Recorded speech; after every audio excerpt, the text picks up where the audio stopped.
Yesterday, I went out urban sketching with the Bostonian urban sketchers, and we were at Beacon Hill, which is where the fancy people in Boston used to live. In fact, the only people in Boston used to live there at one point because that was really the only part where they could build a house that wasn't swamp or harbor or river. So anyway, Beacon Hill became the fancy neighborhood for a while, and then Back Bay happened, and then anyway, look it up. Beacon Hill. Lots of old buildings are there, and red brick, 3 or 4 story houses, and I ended up stationing myself along really one or two blocks in what was the area where they kept the carriage houses and stables for the people that owned the fancy houses up on the hill. And it was okay. And I had a cunning plan. And oftentimes my cunning plans are not as cunning as in my imagination. And one of them was to use this book to draw in. Now, this is the Curtain Sketchbook 2 by Wendy Baker. And evidently she sold out of the Urban Sketchbook 1.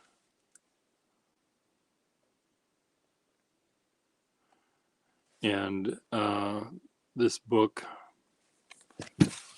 shows Wendy's drawings of how to take curtains and curtain rods and flounces and valances and glitter and froth and come up with a beautiful way to adorn your window. So you take a chair that has shorter front legs than the back, so it's out of perspective, and you put a couple of vases and a couple of pictures in front of a window and call it a day. Or you can do the same thing without the chair and the vases and call it a different day.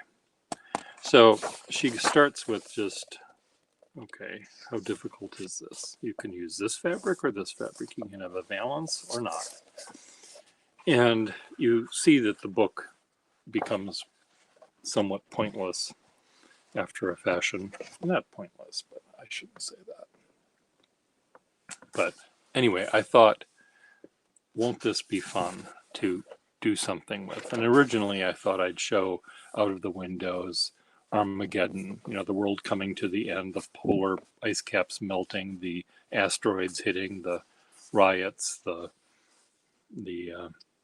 Trump presidency, the Trump Führership, or whatever out the windows. And then I thought, well, that's too much work. So let's come up with some other idea. So when we were drawing, when the prompt came to go to Beacon Hill, I thought, I know, I'll bring that stupid curtain book. And I found it while I was looking for another book. And I thought what I would do is fill in the view I would see sitting on the street during open studios, and I would draw it on these already started pages. And I thought, okay, well, this will be fun. And I might, if I think about it hard enough, I might choose to pick the right drapery for the picture. Like this one here. This looks like almost a turban with bangs. This could be for, what would the person that had this window treatment, what would they see out their window? Would it be suburbia? Would it be the oil wells in their backyard in Texas? Would it be I don't know what would be in the mindset of the person that would choose this window treatment, what where they would live. And that was kind of fun. But Urban Sketchers isn't about imagination. It's about what you see. In fact, you're sort of not allowed to uh, make up things very much. You can exaggerate things. You can draw things angularly or moodily or mistily or something, but you can't. You're not really supposed to do things like add uh, oil wells to your picture unless there are in fact oil wells in front of you. So here's the first ones I did.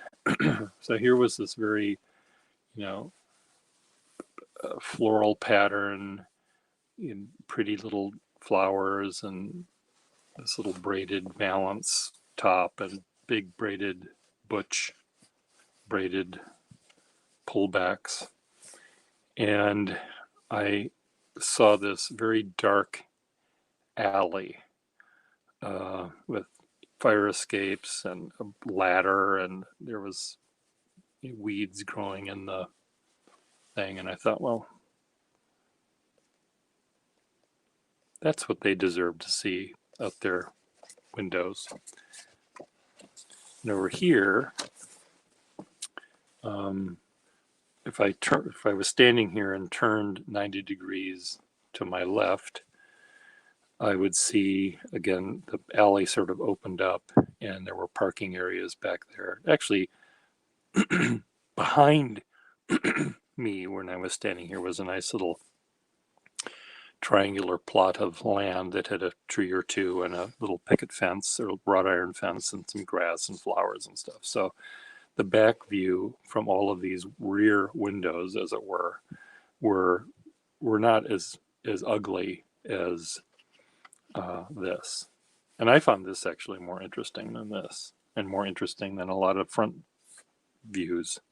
It's like the movie Rear Window, even though it's not a pretty park you see out the front windows, you see life being lived by the residents and the garbage they throw out and the underwear draped across their fire escape to dry. So anyway, here it was a sort of this bleak background, and the chimney tops had those little spinny bits, on top of a exhaust chimney. There was two clumps of bouquets, as it were, of 3 or 4 of those little chimney bits spinning around that made me think of this thing. So it was kind of fun. Here, this is the drawing I did for Urban Sketchers right here. It's not a very big drawing, but this is what I saw at Urban Sketch. This is the Urban Sketchers part. The rest of it is window dressing. Bump, bump, bump. Like what would go here? These big rosettes here, or this one, and with the off-center thing. So I did a few of these, and none of them were very successful. This one, there was a church I was drawing on a different thing that had these triangular paned windows, these rhomboid things and very angular things. So that sort of fit this window treatment. So, this person, if that was their view, this would have been the right window curtains to get for this. This one, on the other hand, with this meander that goes nowhere and the 2 meanders down here, I thought, well, this is like out of a set from an Art Deco, the movie Top Hat with Fred Astaire and Ginger Rogers, where everything is clean and fancy and Art Deco. And I thought, wouldn't it be too bad if out their window they saw something that wasn't Art Deco? So across the street from this church, in Beacon Hill was a brick building that had little curlicue balustrade on their window. And I thought, okay, serves them right. They want Art Deco, and their view is Art Nouveau. Some of these things just look like funeral parlors run amok. So let's just see. I did a few minutes. This was one that didn't necessarily match the page. I just picked sort of a page at random, and I was sitting down, and there were two gas lamps in Beacon Hill. There's lots of these things, and two of them were sort of next to each other. And this no parking sign and stuff. And then there was this other alley with windows punctuating it. And so that was the view of the swagged, betasseled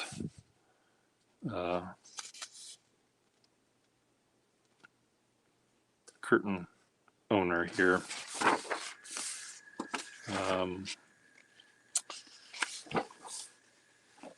I did, I wish that there, I guess there was enough variety. I just didn't look hard enough. Here's another one. Again, I was sitting in one corner finding almost all of these views. I didn't go very far. Here's a couple of cars, two more of street lamps that were right next to each other. Like, why did they need two right next to each other? But this is on the other side of the building that had the other two I showed you. So there was at least symmetry in their overindulgence. And so here was an ivy-clad building with a doorway and a tree and more stuff, stop sign there. And that was the background of the Harlequin, or the checkerboard window there. So it was, and the paper, as you can see, was sort of bleed through. When you draw on books, you often don't have an idea of how well the paper is going to work until you actually try it out. See, now here, for the inside ones, this is a closet. What would I put in here? The vibrator in the closet. Like with the cord, I'd add the cord over here, but I'd have, for urban sketching, I'd have to see that. Here could be my pen shop. It could be over here in this little thing. And I can see that. Mr. Spinazzo in the window seat.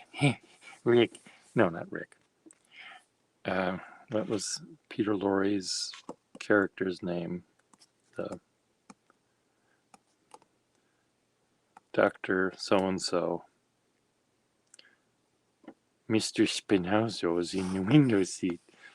And his cohort in Arsenic and Old Lace. Mortimer. Is that his name? Mortimer? Is that the evil brother? When they killed Mr. Spinazzo, they put him in the window seat. For Cary Grant is going crazy with Raymond Massey as Mortimer, Brother Mortimer. Is that it? Anyway, so I don't know what they're going to see. Oh, here's all sorts of drama happening here. This is where I could draw my flustercuck, and I can see that. So I'm gonna fill this in later because it's an interior shot of it. My flustercuck has all these little dangly bits coming down, and that'll be perfect. This is, if I had such a doorway and a couple of vases, that's what you might see. Oh, this one. Well, the feng shui of this one's all off, along with the perspective. Oh, see, sometimes this woman, Wendy, whatever her name is, tends to repeat herself. I've seen these same curtains. And this is book 2, for God's sake. She didn't have to, all she had to do is, but see here, this is one where I could show, through the diaphanous fabric here, just a suggestion of the axe murderer coming toward the house. And here you just see the drop or two of blood coming off the axe.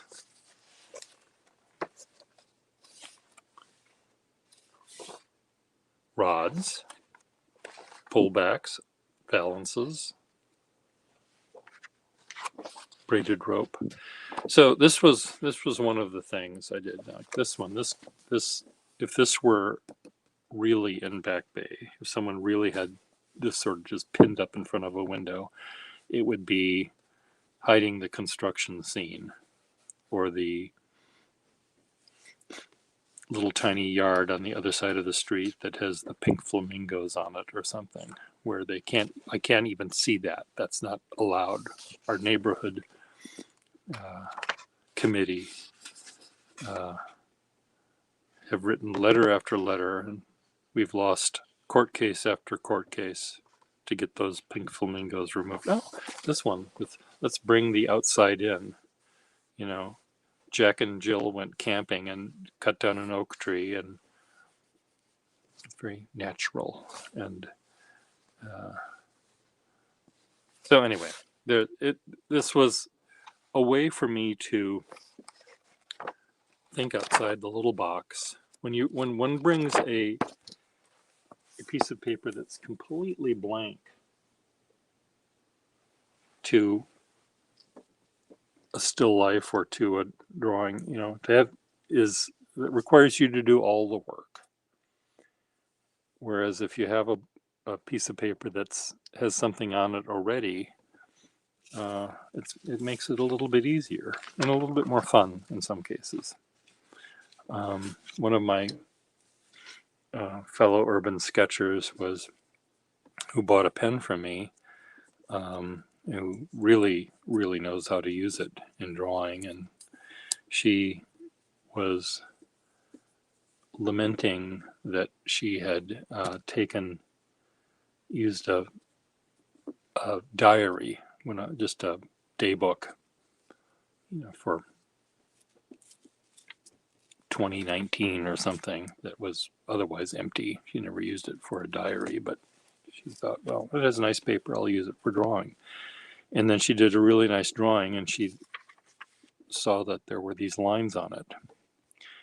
And she was sad that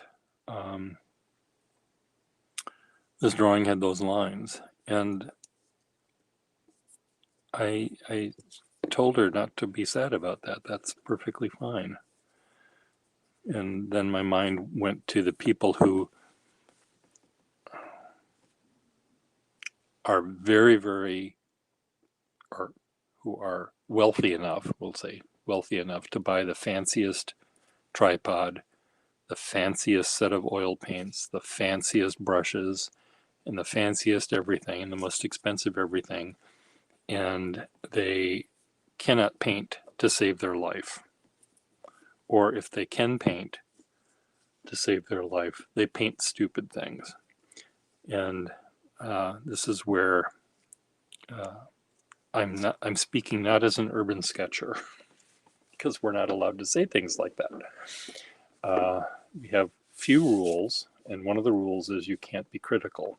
I'm not critical of an urban sketcher. I'm critical of another person. And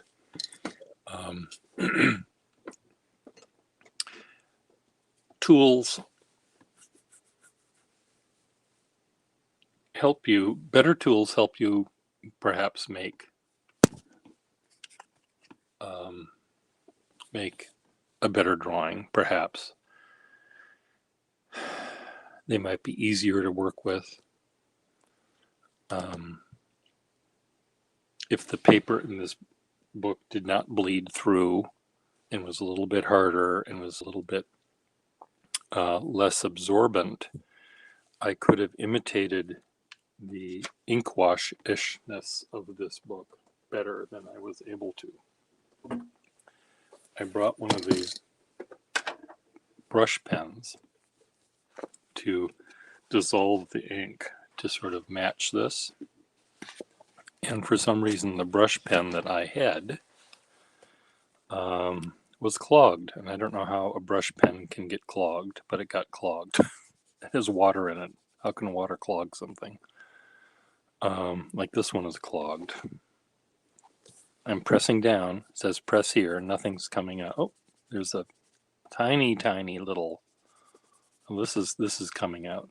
But see this on this paper. This dissolves the ink, and on this paper, because the ink gets sort of soaked into the fibers of the paper rather than sitting on top like here, then it dissolved differently and not as effectively. So paper and materials do make a difference, and having, or at least knowing what your material is before you plan on your entire work you're going to do on it, you might want to test it out on a page. And I thought I had done that. I did that up here before I left, and I was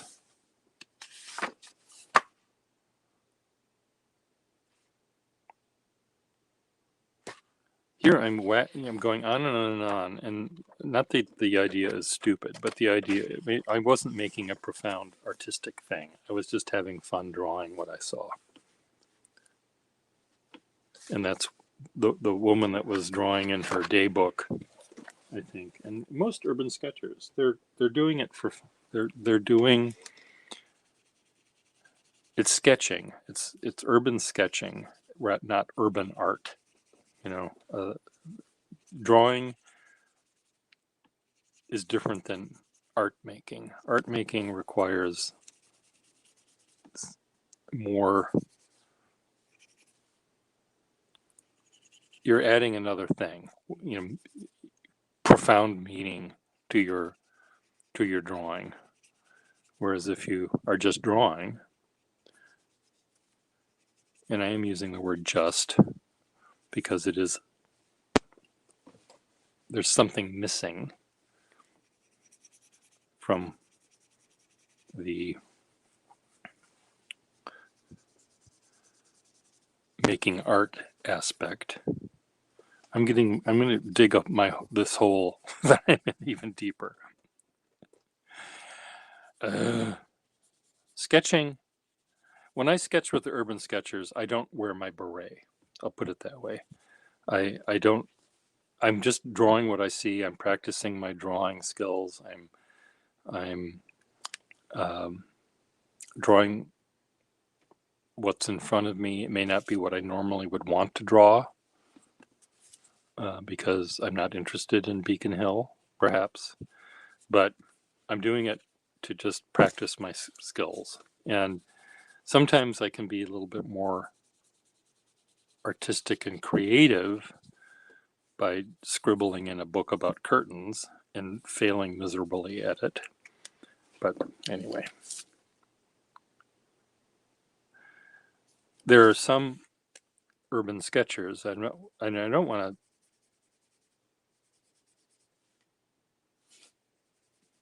say that urban sketching is not about art, but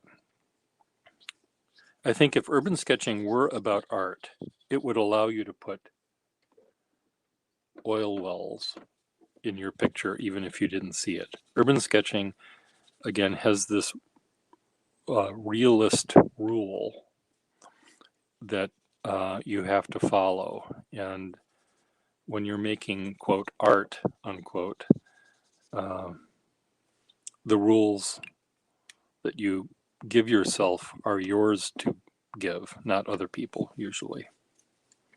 So, isn't this pretty? Okay, the other book. Okay, I'm just going to talk about the other book now. Now the other book was another weird issue with the paper.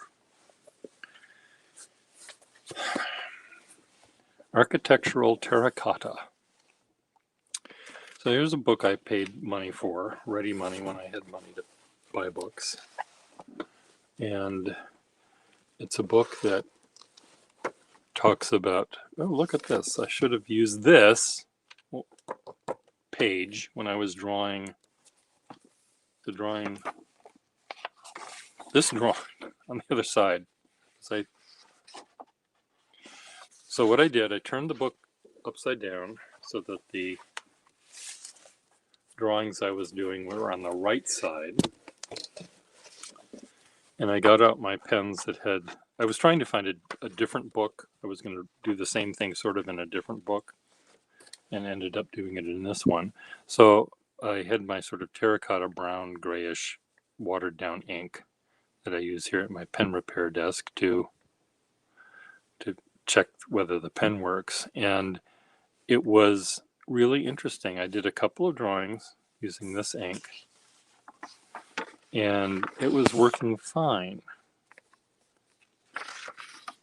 And then I started drawing it again with it again, and it was not working fine. And I couldn't figure out why this was suddenly not working. And I think part of it was this paper is very strange. It almost has a clay-like feel to it, where when you press down to get a thicker line with a flexible nib, it sort of, there might be some residue on the paper or something. It gets caught in the tines of the pen and it doesn't want to draw anymore. It really annoyed me. So let me just take one of the pens I was using. For God's sake. Everything's okay. This was one of the pens. I had 3 pens that had this ink in it. Okay, where's the other one? It was a gray, that one. These are the pens that had this color ink in. And see, it doesn't work. Does it work on this one? Works here after a fashion. This is a nib that really doesn't quite fit in this pen. Let's try this one. Okay, so this pen starts right up on this paper, and I can press down and get a thicker thin line. This is very fine, so I get a thicker thin or a thinner thin. But on this page, it skips, and then it doesn't write at all, and it starts skipping. So I think there's some sort of coating, we'll call it coating, on this paper. It's very, very thin, very, very smooth, but I think there's some coating on the paper that when you press down on it, it gets caught in it comes off the paper and then sort of clogs up your pen. And it was really frustrating. But if I had known that before, I still would have used this book, but I would have just gently, like I'm doing now, not apply really any pressure. And it's working better. But when I pressed down, then I was having some problems. So knowing the limits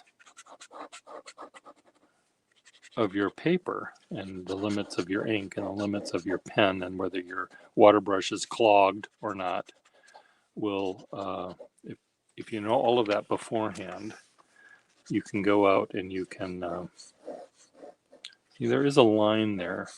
This is really, this ink though is watered down brown ink. And so there's really the pigment amount of pigment or dye is sort of compromised, or not, it's just lessened, and the ink as ink is less functional on this, with this recipe I'm using. So this was really surprising.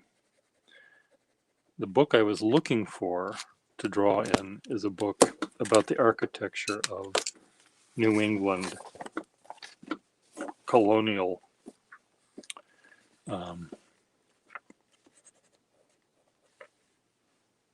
see, this is another one that was skipping because the nib I set in it yesterday is really pushed out really far, and I think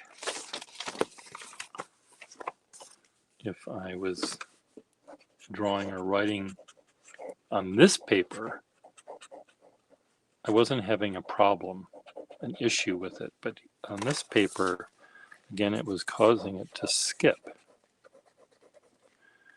It's very weird. So learn what your paper and your pen and your ink do before you start on your masterpiece. This book, though, I just loved my idea when I got this book before I got to Beacon Hill. My idea was to draw architectural details like that you normally wouldn't see in a book like this, like the drain pipe and the gutter and the doorknob and the I just was going to try to come up with images that are not as grand as a volute on an ionic column, but something entirely. This is when I was getting frustrated, and I couldn't find a pen that wasn't skipping, and my ink brush was not working. I even tried a different pen, and that was not working. It drove me crazy. My perspective wasn't working. I just wasn't any. This one I kind of liked. So these were a set of columns on the side corner of a church building, and it was the rounded columns and the shadows that were cast and the stones on what would have been what is, I guess, the capital of these things. They were just cubes. This little shadow right there was really quite neat. Little tiny, cut piece that was maybe this big, triangular thing that they felt they needed to do. This thing did not work out. This was, I think, Jesus, and here was an angel with wings, and here was another angel with wings, and they were looking up at Jesus, and Jesus had this really neat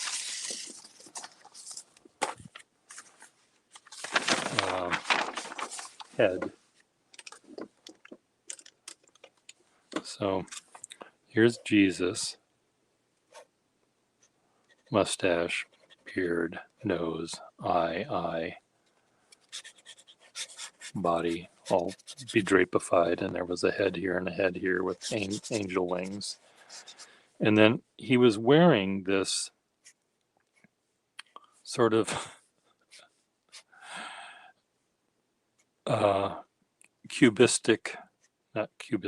cubicle, cube. I'm drawing it out of perspective. It was square on the top of his head, and it had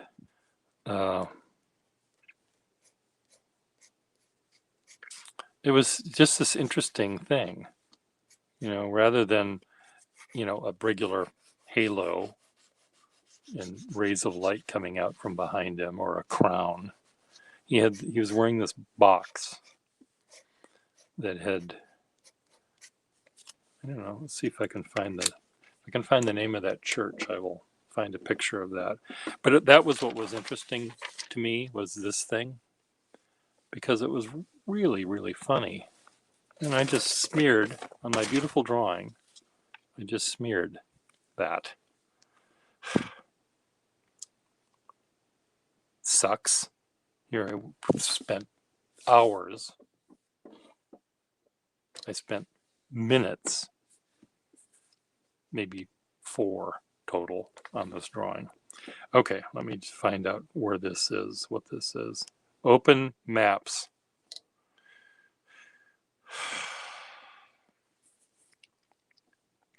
Search maps. Beacon Hill, Brimmer Street, Boston. Okay, Brimmer Street, thank you. Brimmer. Okay, what is it? Brimmer Street. What's the name of the church? Charles Street. It was right on the corner. Done. Done.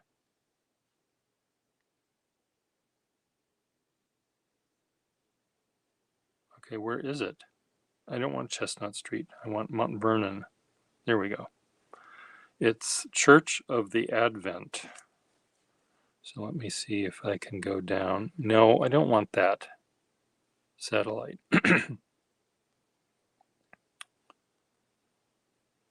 No, I don't want where I am. Beacon Hill.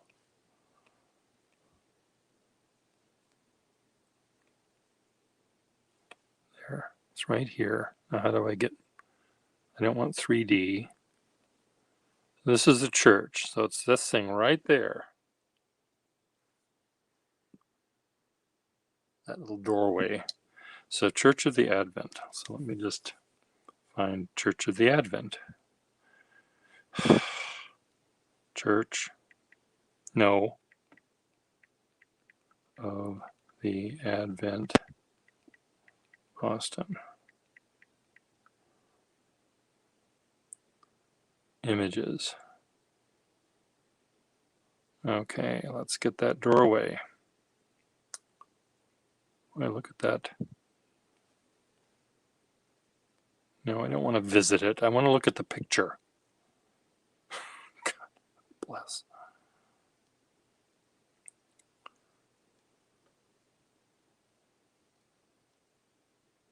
So, no, that's not it. That's not the... Oh, that might be the doorway right there.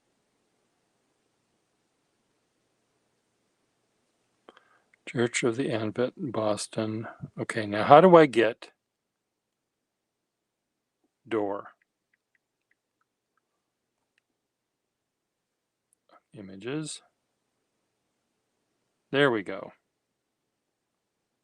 This is, no, is this it? Yes, this is it. Now how do I visit? No, I don't want. There. So here's, there. See, that's what he had above him. But I didn't see that because I was standing sort of underneath him looking up. So he's sitting on a throne that has a canopy. And I didn't realize he was even sitting, but I can see that he was sitting. And here's one angel, and there's the other. So anyway, this was my attempt at drawing that, which I've now ruined by getting the ink on it. So this, if I were to do this again using this book, and now that I've started, I will bring this out when I go to draw architectural details of stone buildings. I'll bring this book and I'll just remember, or try to remember, that in order for me to make a line, I really can't press down too hard.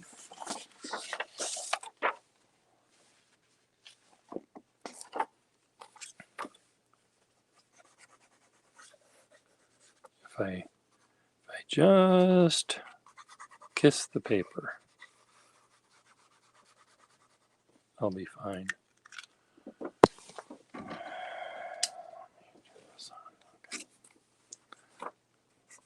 That would have helped all along. See, it's just so funny. I can hear the sound of the nib getting clogged. It's like, this is what it's like. If you imagine you're outside and you have a piece of paper and you're drawing, but next to you there's someone that's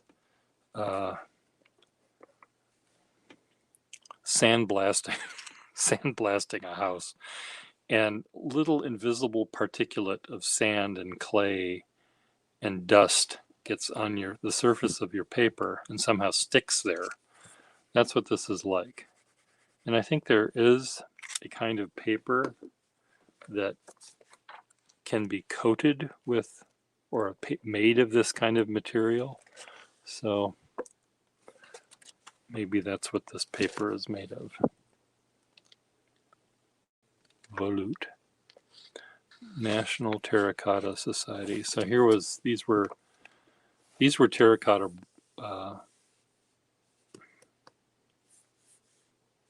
bricks, shingles on the ridge of this sort of faux Japanese gate. And these were wooden shingles with lichen chewing them up. And then below was this black painted thing. So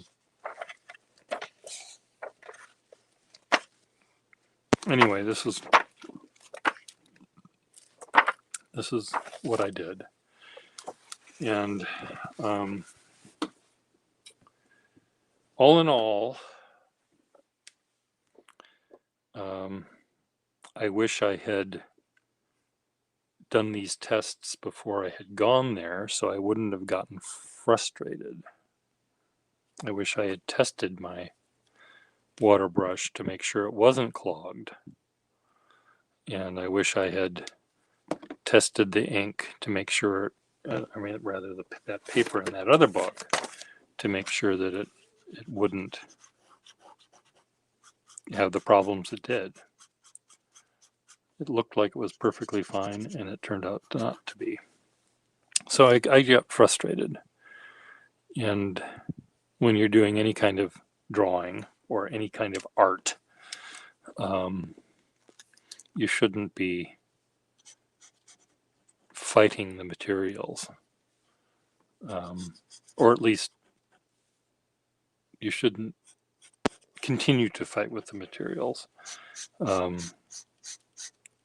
Sometimes you can't help it if you are in a position where you have one pen and one notebook and you want to draw what you see in front of you. You really don't have the ability to do anything other than use those two things. And you can make perfectly good stuff out of that with that. But if you're in your mind, you're planning a particular kind of a thing, and you end up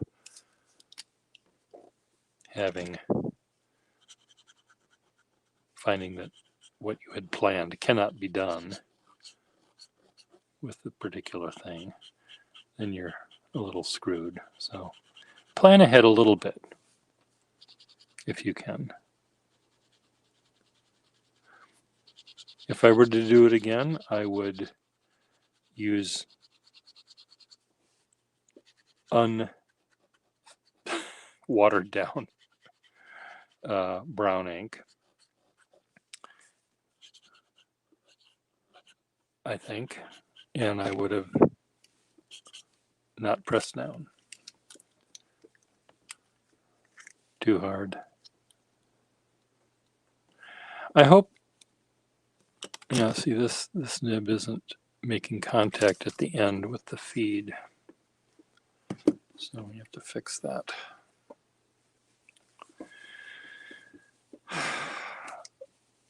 I want the urban sketchers that are listening to this to be honest with me and tell me if I'm misrepresenting. I'm not misrepresenting my views. I have my views. I don't mean to be belittling people that buy expensive things.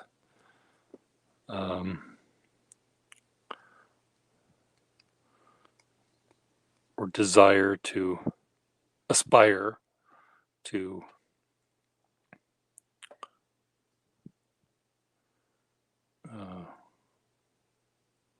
I'm not trying to be judgmental. I guess that's what I'm trying to do. The urban sketchers I really love, and I love going out with them and to draw with them. And the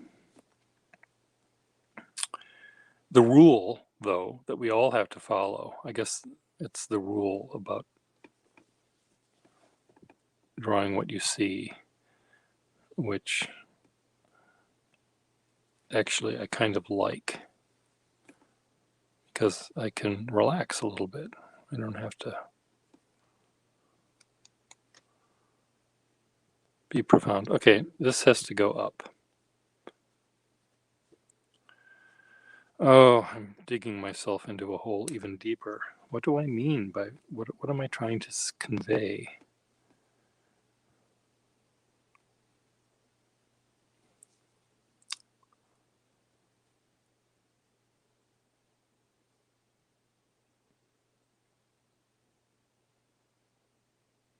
I guess this is what I'm trying, and I'm going to dig myself in a deeper hole with musicians, but sort of what I feel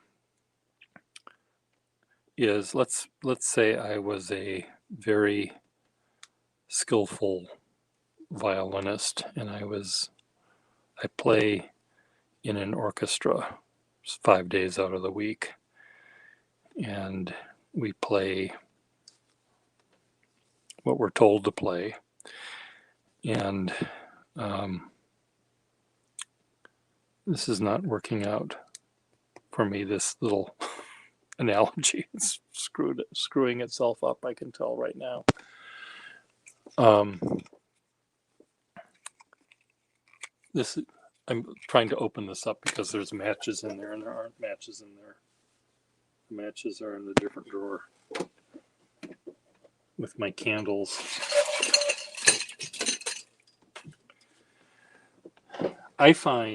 Personally, I find urban sketching to be very relaxing. I don't have to follow the artistic rules that I find that I have to follow when I'm, quote, being an artist. I can leave those at home. But, okay, this candle is lame. Maybe it has just enough heat to... The feed is a little bent here, so the end of the feed does not come in contact with the pen. And I don't know if there's enough heat coming off this candle to actually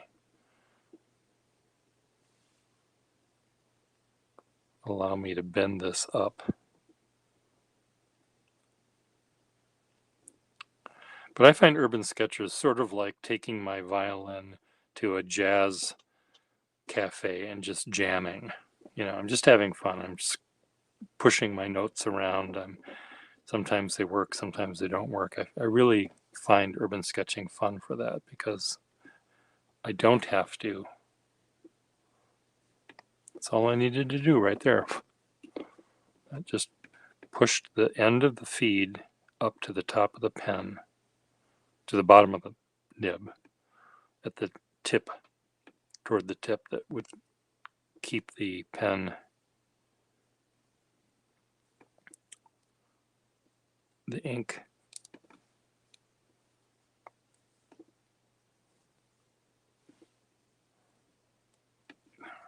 now this should work without skipping. Yes. I find urban sketching going out and where I don't have to think about the place, the subject. It's one less thing to juggle. I can just think about rendering, drawing, and I can sort of have fun and with the style that I draw in or the view that I take. But I find it quite enjoyable.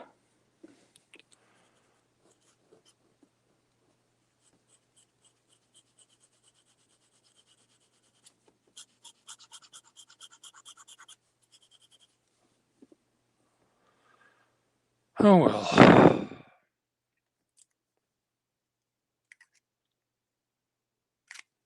Perfect. That one works. Now this one, I have the same problem here. I don't have the same problem here, but this is not the right nib to go in this pen. So while I'm here with you, or you're still stuck with me, I'm going to try to find a nib that will fit better.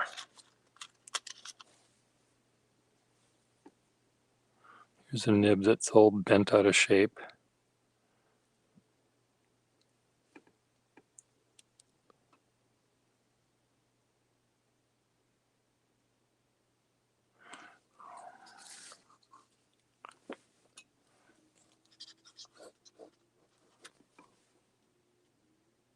No, this one does not fit.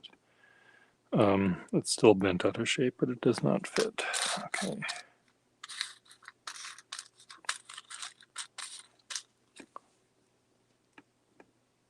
I think I tried this nib yesterday.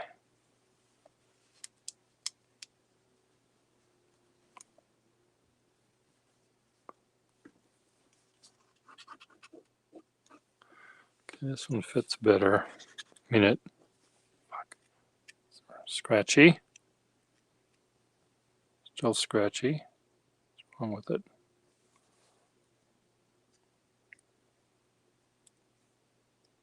No, that's making it worse. That's making it better. There. It's very springy. Still skippy, but it might be just because I dipped it. But it has ink in it, so it is skippy.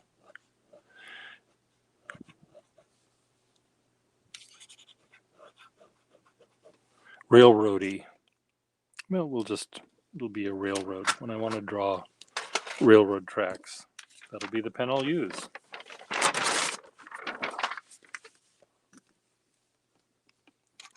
Here's town A. Here's town B.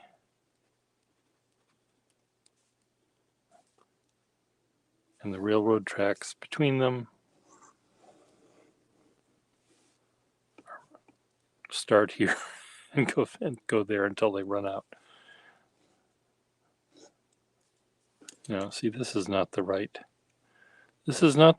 nib for this pen because it skips and it railroads.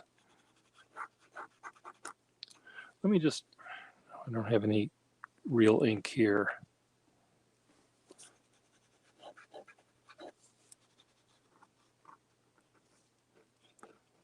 I'm hungry. I had a bowl of cereal last night. That was not enough.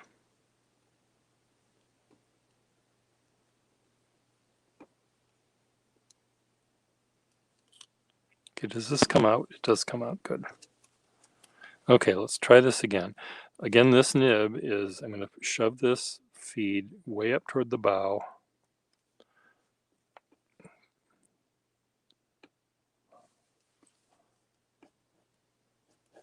Now it skips even more.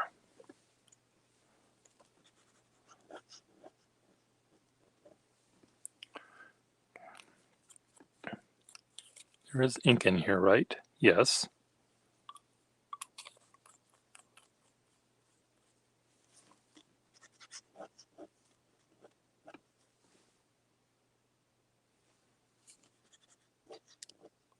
Well, I guess this is just a pen that just doesn't want to work. So we're going to take that nib out.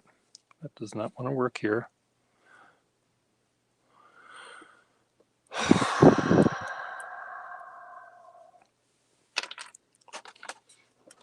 Maybe that will work in another pen. It's not working in this one, that's for sure.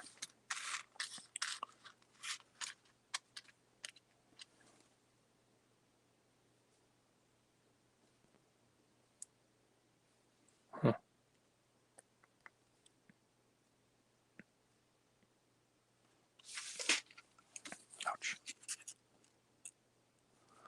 Very springy, this nib.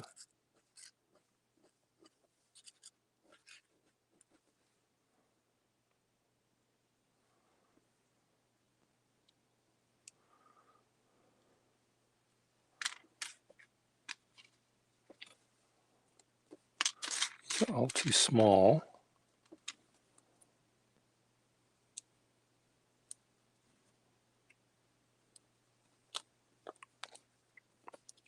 This is going to be way too big.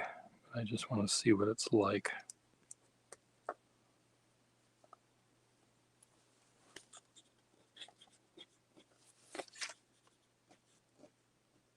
Why are you skipping? All of these are skipping. One skipping is one thing. All of them skipping means something else is screwed up about this pen.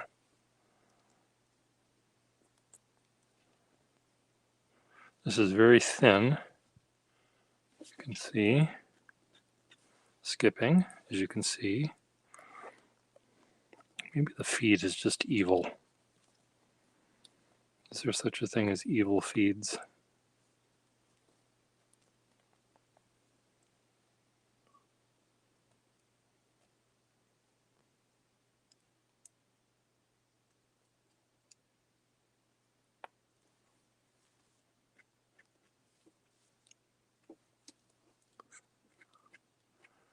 Okay, you're railroading. Every nib is railroading. What does that tell you? What can that possibly tell you? The feed is making contact with the nib. I can see that it's making contact. It is not making contact.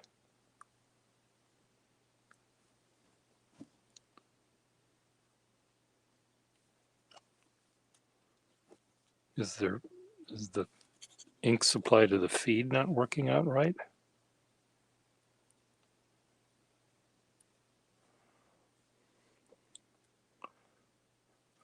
I need the people that do aircraft investigations. Help me out.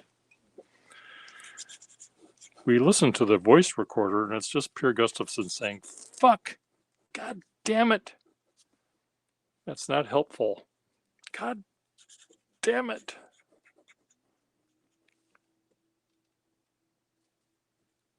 It just keeps on doing this. So I'm gonna try something. I'm gonna take this. Don't go away. I'm gonna walk over here. Kitty, I can't help you.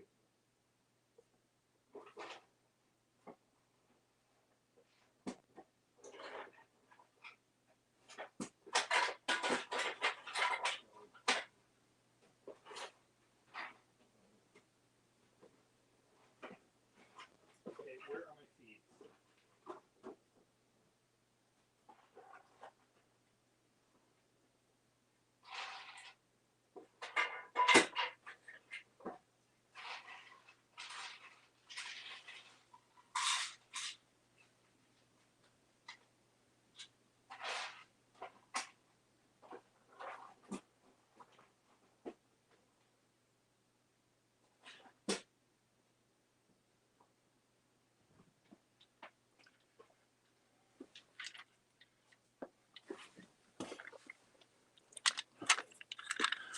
No idea whether any of these are going to work.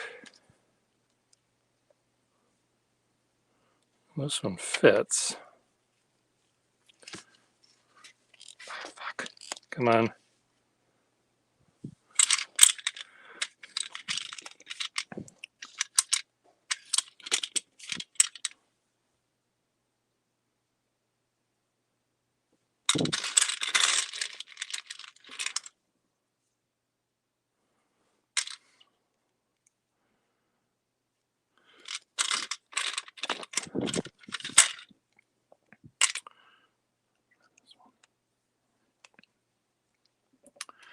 Let's try this one.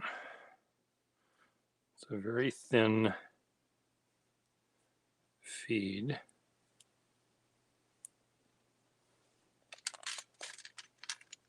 Let's put a very long, thin nib in it.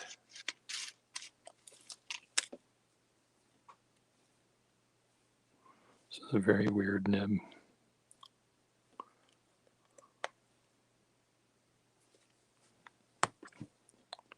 I'm never going to get this feed out. I can tell right now. It's going to break.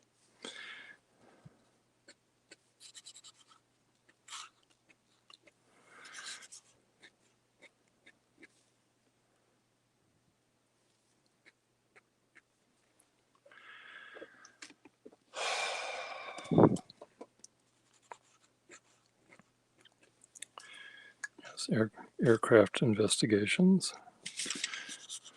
The cockpit voice recorder just has the pilot saying, "God damn it," and the F word.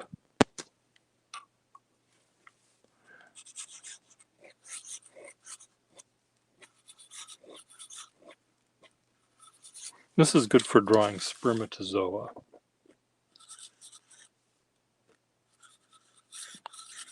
This is the sperm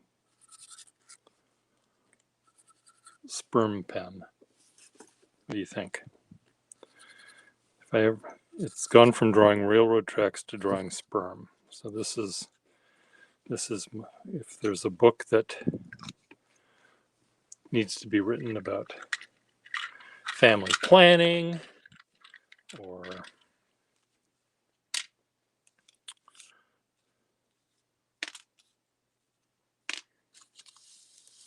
heredity or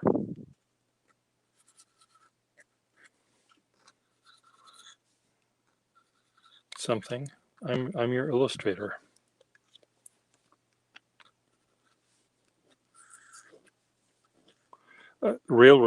Railroading again,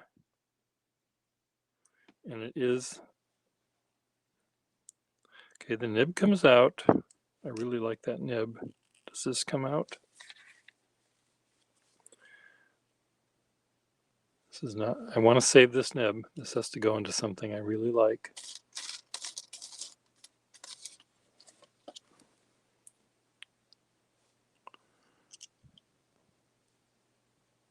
See what happens? You don't want that gap. So you either pull this out or try a different nib. If the nib goes back far enough into the pen where it's really, really held tightly, like this one is, so I lift up and I don't see that gap, this might work.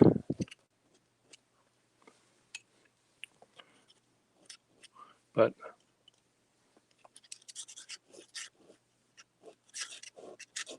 I don't like the nib. So let me find another one. Let me find one that I do like. Can I just find a nib I like? I like the spermatozoa nib a lot. But that did not fit. I need a long nib.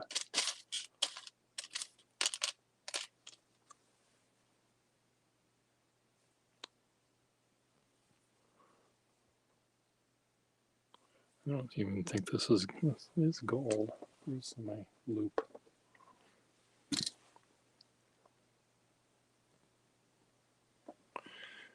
Oh, it's gold plated. You know, little pole.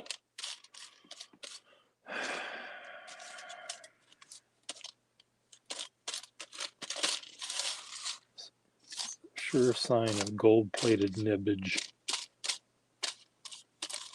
Or sometimes, if it's a gold nib, a silver plated wash. Okay, now this one might work. Seems very tight. The tines aren't meeting together. It's not going to work.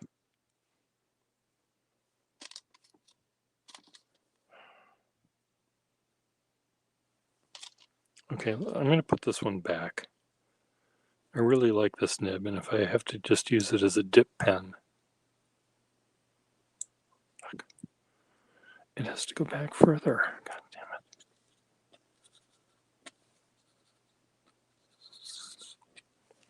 Spermatozoa pen. Is this able to go back further? Please just... No. Can it come out? Probably not. This is a pen that I'm not sure I can take apart because of the way it's built to knock this thing out. So I think I'm stuck with that feed.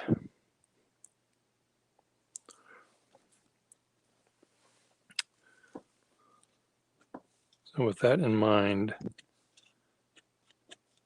I think this nib, the only thing this pen can do with this nib is to draw spermatozoa.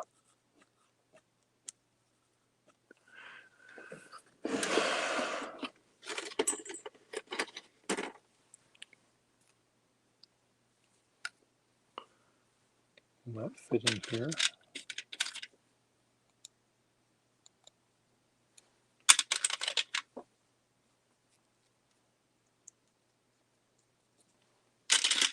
I need a really fine or narrow feed for this pen.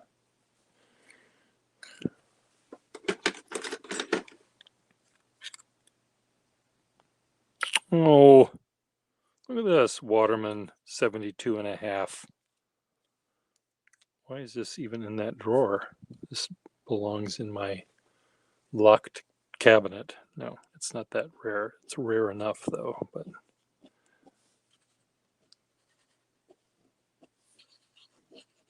it's an eyedrop fill screw cap pen, which are relatively rare.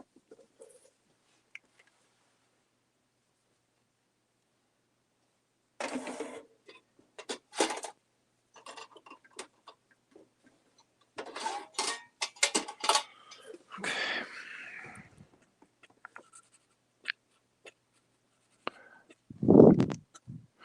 Well, if I want to, this would be good for cuneiform writing. Spermatozoa and cuneiform.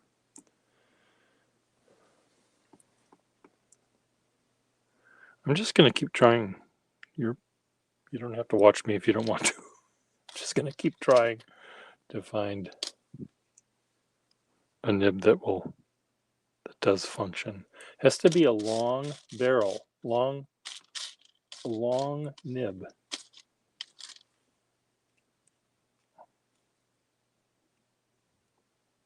Long and thin.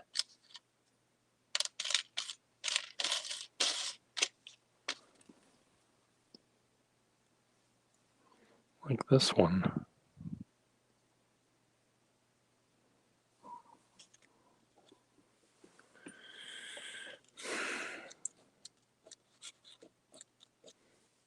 Very, very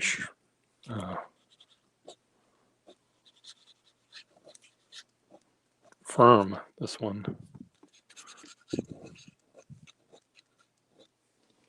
This is angry and firm and fine. Wants to do the books of some company that just exists to piss people off.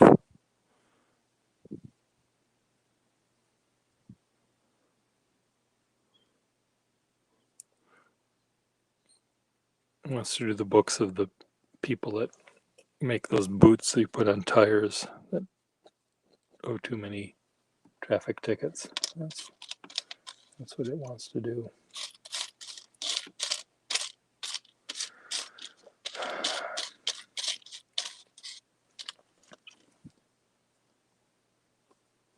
Did I try this nib already?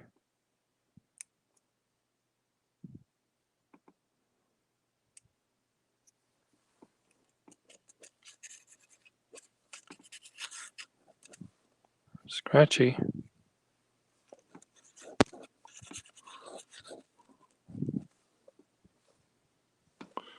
Not scratchy, but it's a little bit off center. So let's try to center it again better.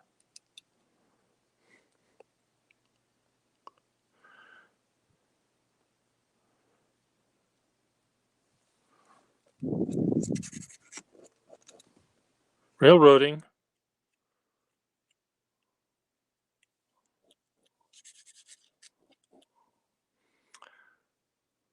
This pen just wants to make railroads or spermatozoa. That's all there is to it. So we're going to put the spermatozoa pen nib back in and hope that someone out there that wants to write a book about heredity will call me up.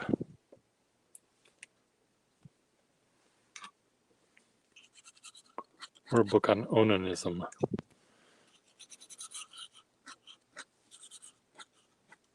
So this would be also a good pen to use for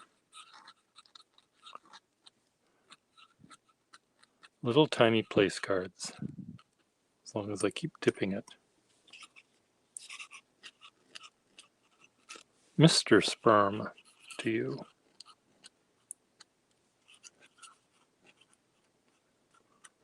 Would there be such a thing as a Mrs. Sperm? Or is that something that can't happen? Do you think I can take this feed out without breaking it? It's like extracting teeth. No, I really jammed it in there. It was a mistake on my part. If this was a regular section, it wouldn't bother me. I could just knock it out from the back, but I don't, to take all of the debris off the back of this pen, because it's an aerometric thing, I'd have to take this off, this cage, which probably does come off. In fact, it does come off. Okay, so let's just do this right, Pierre Gustafson. Now we've got this to take off. And now let's see if I can pound the nib out, the feed out, without breaking it. Where's my block? There's my hammer.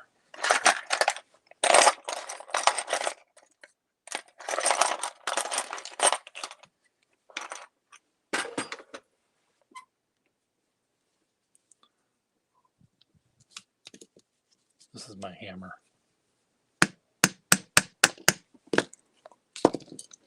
Okay, now,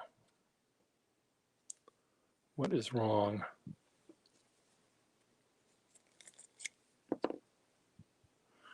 When I put this in, it stopped going in. There was a point at which it just seized right up. Doesn't want to go any further than that. Now, is that in further than it was? No.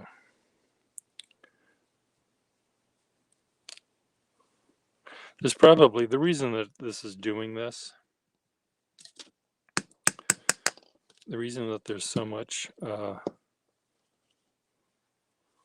wiggle in these things, the nibs, fuck! Bless.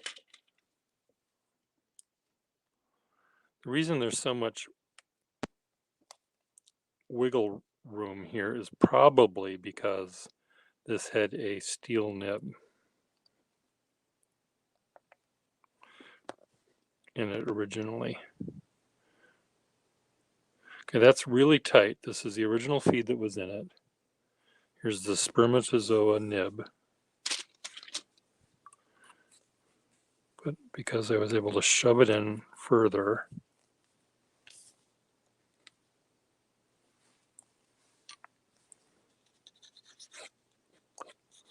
still railroading a little bit. Why are you doing that?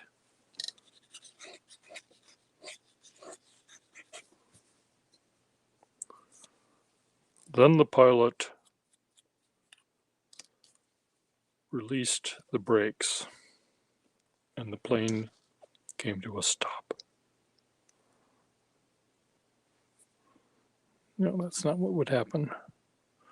Then the autopilot was disengaged.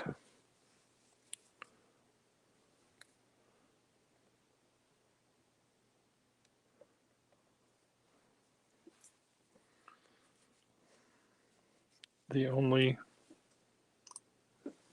casualty was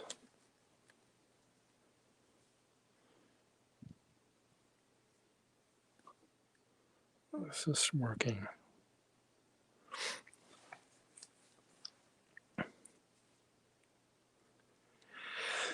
I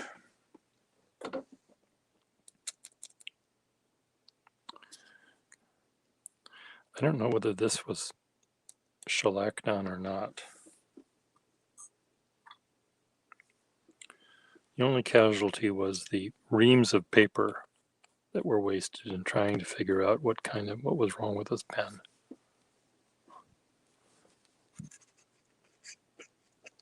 So we're going to call this a day. We're going to call this a repair.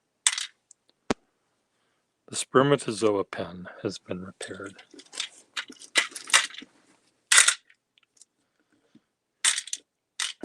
Put your tools away, here. Put your candle away. Put your... No, does it work?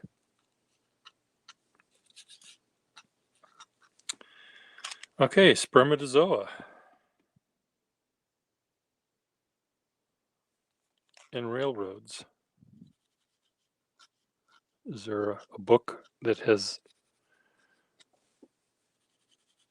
that Venn diagram? Here's a book about railroads. Here's a book about sperm. If we were to overlap those, what would this book be about?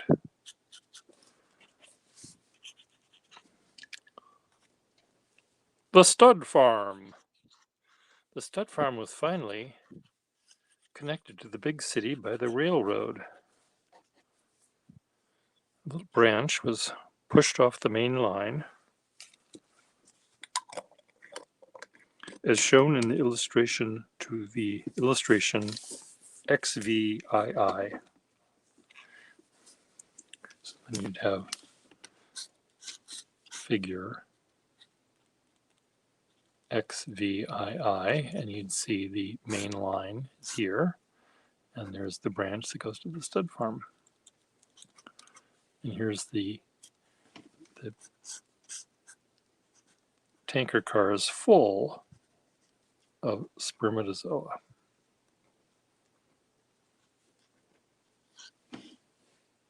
Right?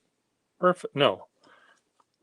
The spermatozoa is leaving the stud farm.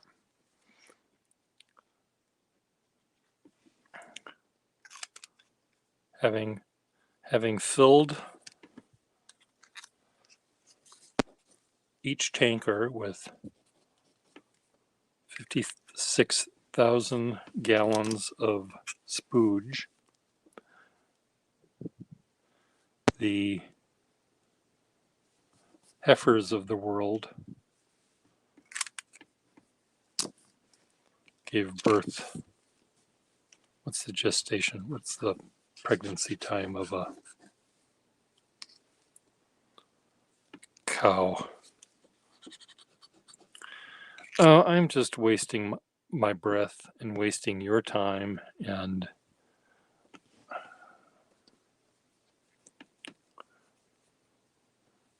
this should I untarnishify this? I really kind of like the stealthy. Is this silver or is this gold? What color is this? It tarnishes like it's silver.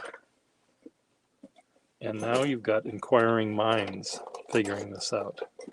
Somewhere here I'm using Braille right now to find a drawer.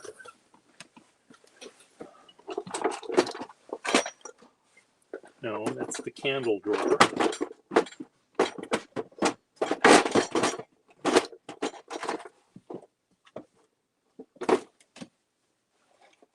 That's the rubber glove drawer.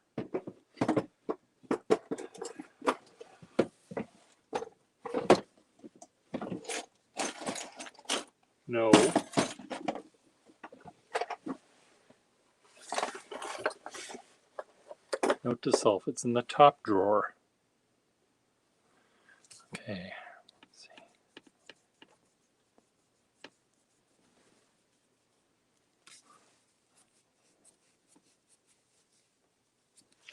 What color is that?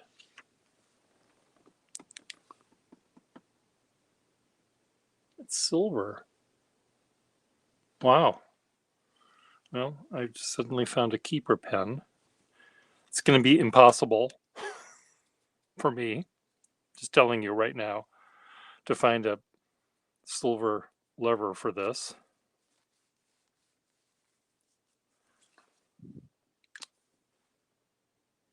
I don't know what color it is. It looks like gold, but it also looks like tarnished silver. Doesn't have a lever, so I'm just going to leave it leverless.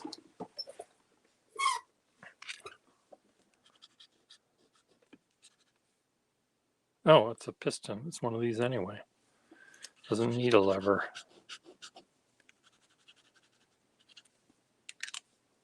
Oh, good.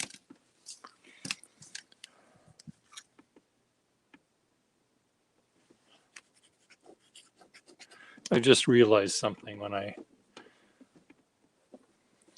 rub my nose, and here's a tip for you ladies out there, you single ladies. If you were to put a little daub of simichrome behind your ears,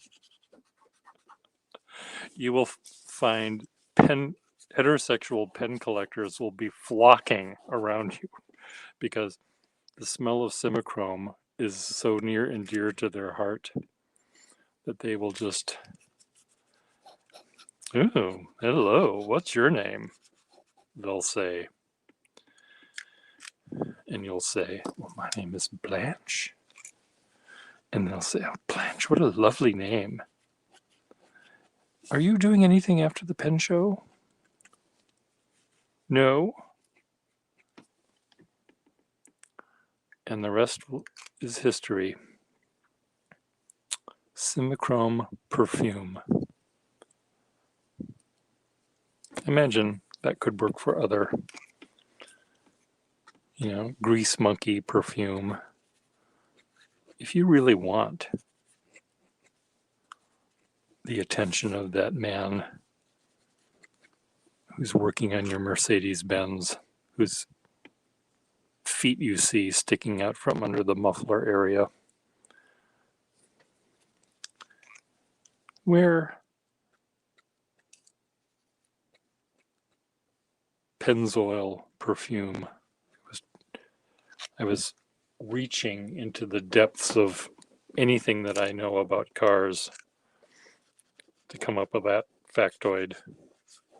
I dreamt about cars last night.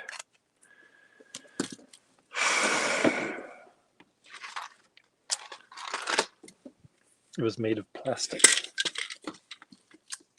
And I drove it right off the road, and it floated like a feather down to the road below the bridge that I was on when I went over the side. So the spermatozoa pen still needs to be used to make spermatozoa.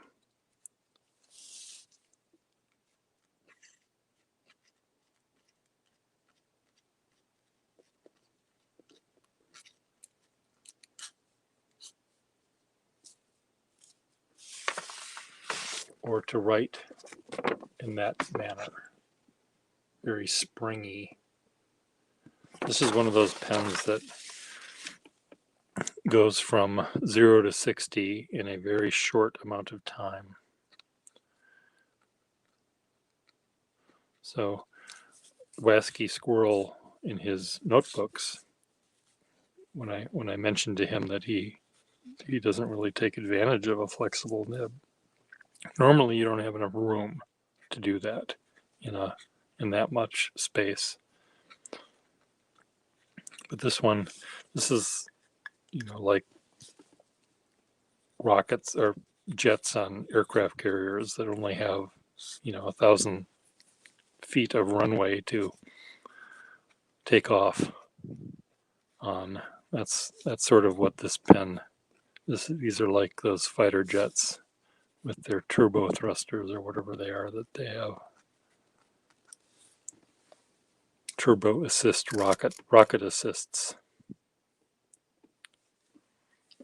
So, okay, I have a list of things to do today because right now my 3/4 roommate was a little bit upset with me because he got a jury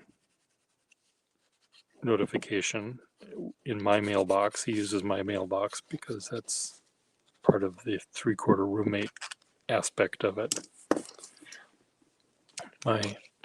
The unit I live in is a legal unit. The unit he sleeps in is not a legal live-in unit independent of another unit. Does not have plumbing of any sort. But he's able to sleep there if it's connected to a unit that has plumbing. So it's sort of like an external or a detached bedroom from this unit, but it's not owned by me. But I'm supplying the things he needs, like plumbing and an official address that he can use for voting, for example. And from the voting rolls, they select the jury pool, and he got a jury thing, which he wants to get out of for medical reasons. He has a condition that could not allow him to guarantee that he could sit still for 3 hours at a time.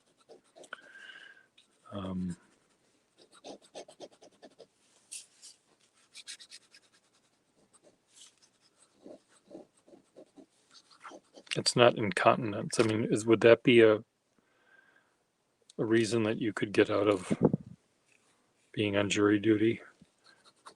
Your Honor, I'm unable to sit on this jury because I poop in my Depends without knowing it even. I cannot control it, is what I'm trying to say, Your Honor. And I'm happy to serve on the jury, but you're going to have to deal with either having many recesses right in the middle of testimony or supply everyone with a gas mask. This is a nice nib on this little brown pen. What can brown do for you? Well, you're watching what it can do. Sweet little, what is it doing here? What do I need to have done with it? Does it work? Sounds like it does. Does it suck up the ink, or does it just, no, it needs a new sack. Needs a sack, but the brown, that part works. So we have to unscrew this. Should I just do it now? Since I've got you,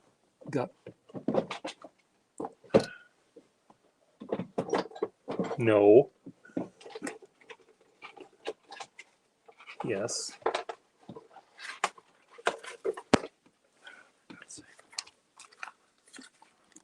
This is one of those Tupperware cover things.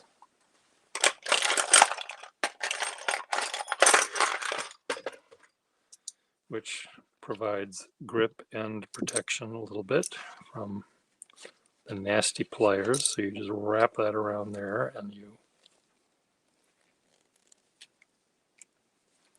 grab the part and this is not unscrewing.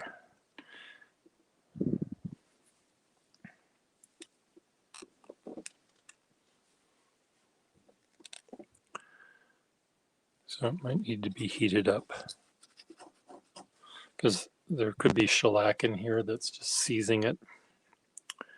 So I'll deal with it another time. I'll soak it though first. Just soak it and soak it and soak it. This one is soaking and was having the same problem of it not being unscrewable. Normally I use a brown leather glove rather than this blue plastic rubber stuff.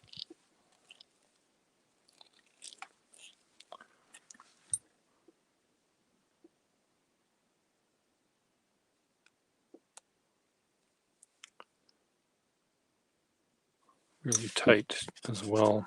Anyway,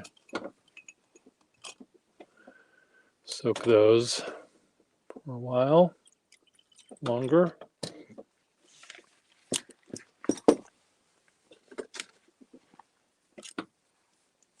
This comes unscrewed. This just needs a sack, right?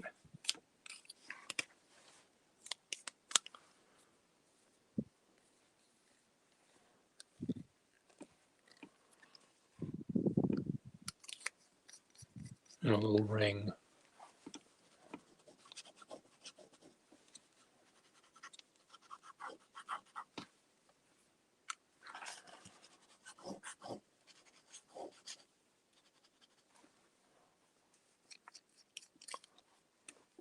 Sack and ring. Okay, put this in the to be sacked drawer then.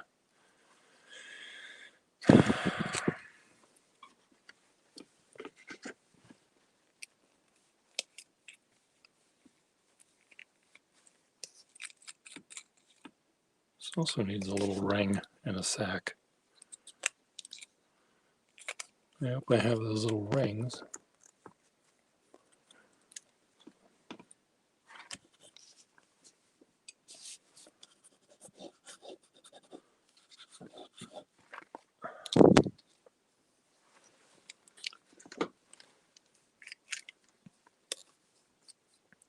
See, this unscrews. This needs a sack. These all just need sacks. This, I think, does need the ring back there, but anyway. Just leave these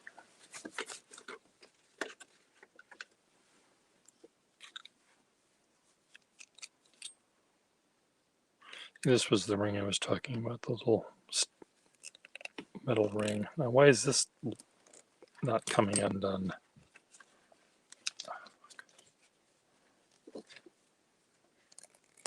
There.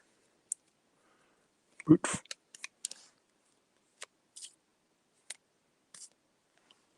Well, this will work if it has a sack on it, so I'll put a sack on this one.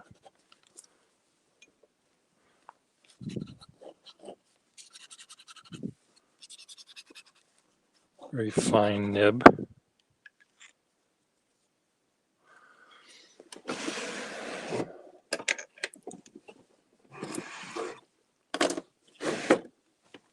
Okay, I got my work cut out. Bye.